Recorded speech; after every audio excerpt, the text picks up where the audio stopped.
दोस्तों आप देखने वाले हैं कि विधि अपने असाइनमेंट को पूरा करने के लिए फोन पर अपनी माँ से डिटेल्स ले रही होगी, लेकिन तभी वहाँ पर प्रिया और मौसी जी आ जाएंगी। प्रिया कॉल को कट कर देगी और विधि को और उसकी फाइल को लेकर सत्यवती के पास जाएगी और बताएगी कि ये अपनी माँ के साथ मिलकर बिजनेस कर रही है। देव दिव्या को विधि के प्रोजेक्ट्स की फोटो दिखाएगा और बताएगा कि विधि इसमें अपने पेरेंट्स की मदद नहीं कर सकती है, लेकिन दिव्या चाहे तो उनकी मदद कर सकती है। दिव्या को ये प्रोजेक्ट और आइडिया दोनों ही बहुत ज्यादा पसंद आएंगे और वो हेल्प करने के लिए एग्री हो जाएगी। विधि सत्यवती को समझाने की काफी ज्यादा कोशिश करेगी, लेकिन सत्यवती कहेंगे कि अगर ये तुम्हारी पढ़ाई एमबीए का हिस्सा है तो अब से तुम पढ़ाई बंद कर दो।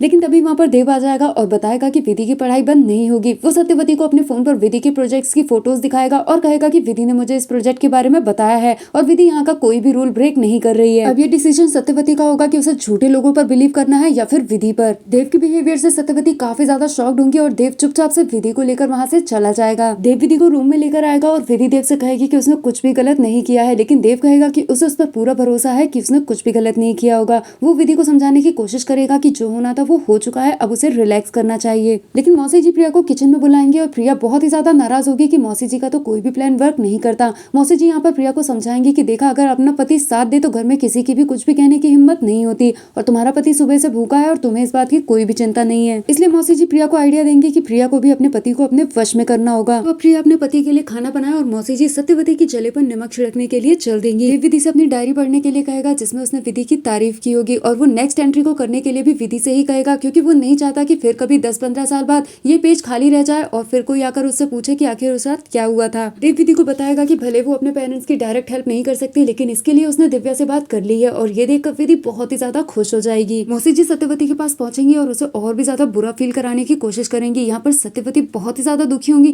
क्योंकि जिस तरीके से देव ने उनसे बात की है ऐसा उसने पहले कभी भी नहीं किया। देव ने पहले कभी भी सत्यवती से इस तरीके से जबान नहीं लड़ाई है। मौसी जी सत्यवती को समझाएंगे कि कहीं कल को ऐसा ना हो कि उसे तिल तिल के लिए दूसरों के सामने हाथ फैलाना पड़े। दोस्तों क्विक रिव्यू में इतना ही। Thanks for watching.